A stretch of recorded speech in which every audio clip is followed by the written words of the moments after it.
Hello you profound champions. I've just finished up this Jain Zar model. My latest piece, first piece since coming back from Crimson Brush, which I've been thinking about as a bit of a palette cleanser.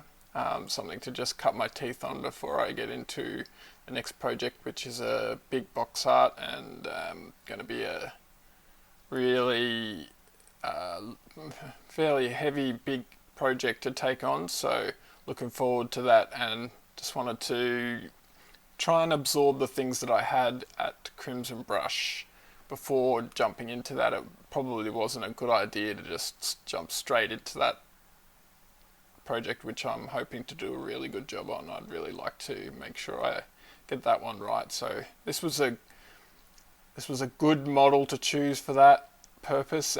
It's got similar tones that I'm planning to use, and so it's always good to try and pick a model or pick something to paint that will help prepare you for the next thing and the next thing, so that you're always learning something. So in this video I'll try and cover a few different things from this paint job, but I don't know whether there's a lot of complexity I can go into, but we'll see what ends up happening. I want to talk about the idea of the bone armor, the wraith bone armor, compared to the shiny metal parts and the choices that I made there. I want to talk about the warm focal point and the cold exterior. I'll talk about the red to purple shift in the hair and how that's part of the warm and the cold transition, and then I'll probably talk a little bit about the dynamic nature of this model. And it's such a great sculpt, and I feel pretty proud of how well I've captured her. She feels like she's really actually moving. I made a small change to the model by removing those ribbons. If you've seen the model before, you'll know that there's some ribbons that are attached to her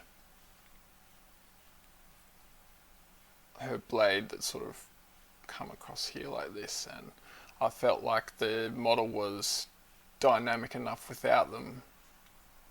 So let's get into it. The first thing I want to talk about for this video, the main thing I think will be the difference between the bone armor and the sort of bronzy copper metallic that I've got on the decorations on her armor. They're on her lower legs, her left arm, left chest, and the top of her head. Interestingly, all the colours that I had on my palette, I have had a lot of paints on the palette, so it's not that big of a stretch to believe, but I didn't add any more colours for the metal armor parts that I didn't use already for the bone parts. I painted the bone parts first, and then painted the metal parts, and it's all just done using the same colours, the same paints that were used for the rest of the model, which is a cool way to keep things looking cohesive. So you're just using the paints in a different way to achieve a different look or a different effect, and I like doing stuff like that. It helps a model look cohesive.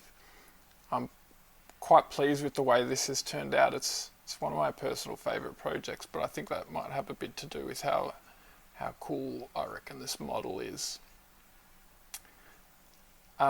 So with the bone armor, if you look closely, it's not meant to look so much like straight up like shiny metal. It's meant to look more like bone, and the highlights are larger, and the transition from the bright whites on the main points, like here to the top of the chest, it's more gradual, whereas you can see on the highlights on this part, it just jumps from the bright white almost to the darks really quickly.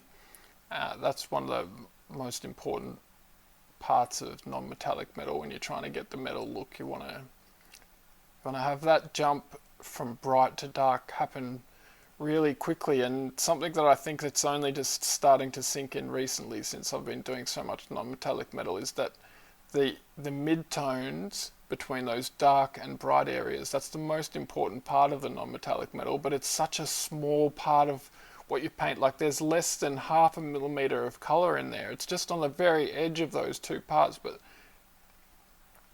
it's that color that gives the presentation of metal and the idea of what kind of metal it is. And when you've got steel and silver, those colors are basically going to be your environmental colors. Everything that's in the environment will interact with the steel. Otherwise, you just end up with grey, which is something that I've had a problem with a lot. With my non-metallic metals just looking basically grey. So to avoid that in the steel metals that I've used on her, like on her blade and on her tri-spike weapon, and also on her sword here, I've used our environmental colours. So from this side, it's well, from the top I'm thinking it's a little bit warmer, and then from the bottom I'm thinking it's a little bit colder, to go with the overall theme of, you know, warm to cold transition. So I've started off with the metals on the blades having a purple undercoat, and then painting green over the top of those rather than using greys. It ends up looking grey because green and purple are almost opposite on the colour wheel, so when they mix they start to go a little bit grey.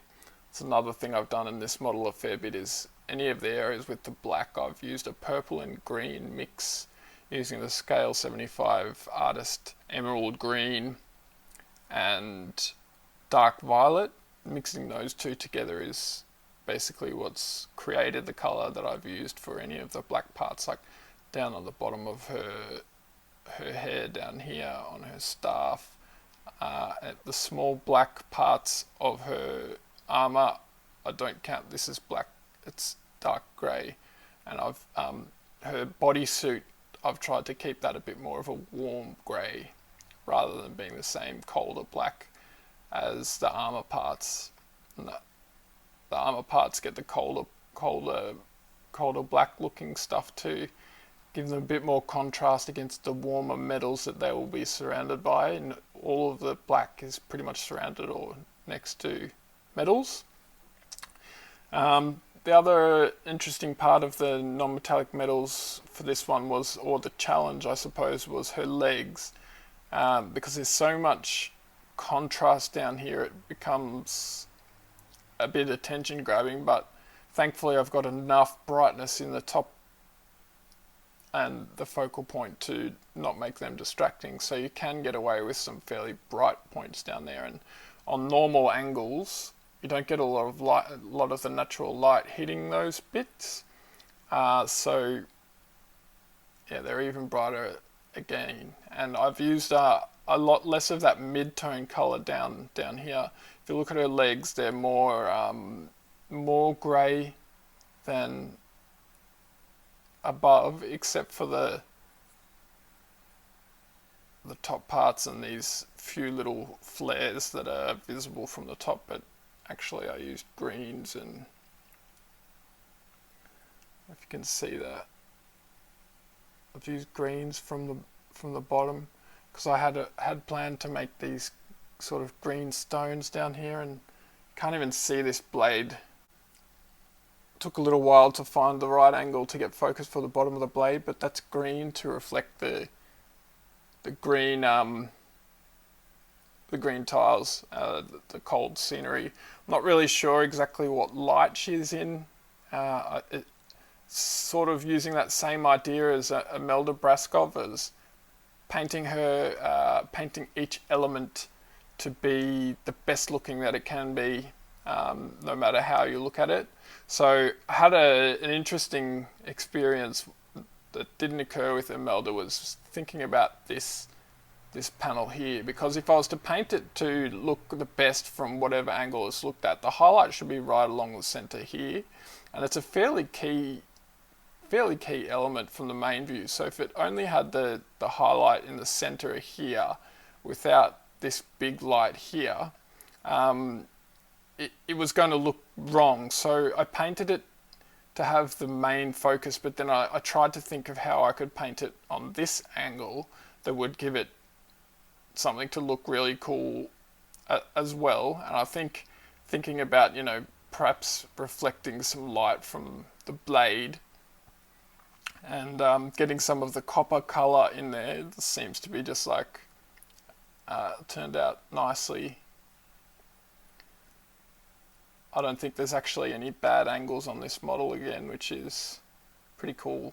I don't think that's down to the painting, and when you look at it as a whole, I don't think it's so bad.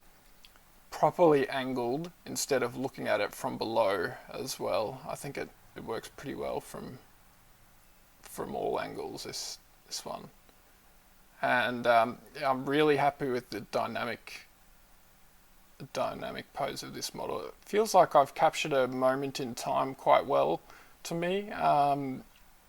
She feels like she's kind of really moving, really in the middle of a fight.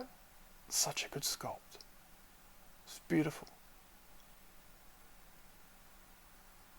So the decision behind the red to purple hair, I don't know if you've seen it, but I've seen some artwork of banshees, howling banshees, where they just have like a white bone coloured howling banshee with the red hair to the purple bottom, and that was the full inspiration. That image, I saw that just browsing through Pinterest one day, and that image itself was what motivated me to buy this model in the first place, which I'm really glad I did.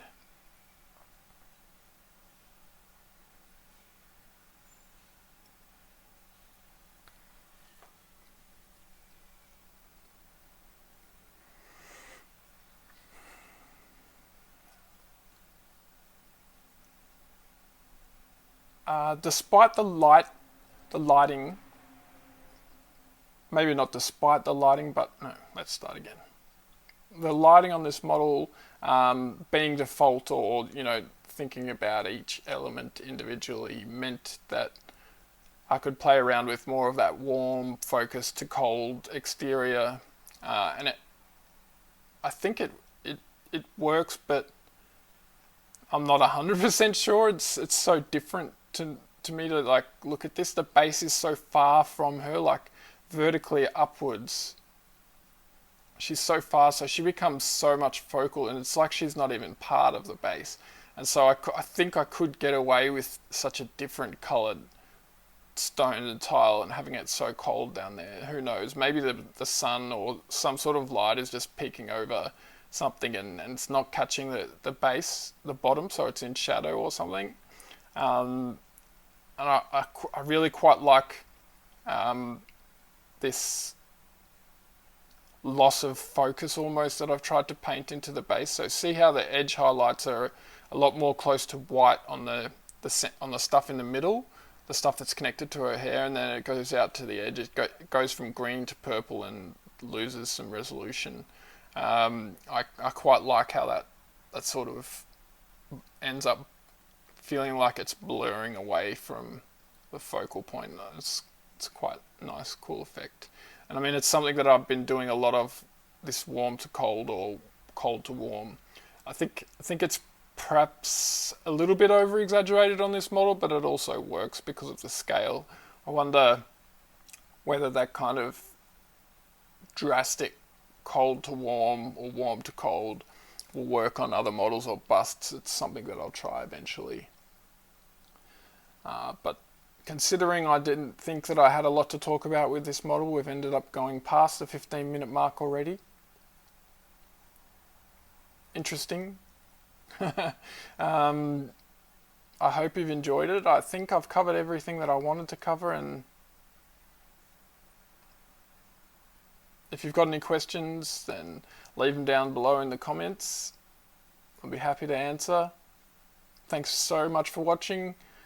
Really appreciate everyone who gives some of their time to watch these videos, and I hope you find them useful and instructive even though they're not tutorials. Had a lot of fun painting this one. Okay, catch you later.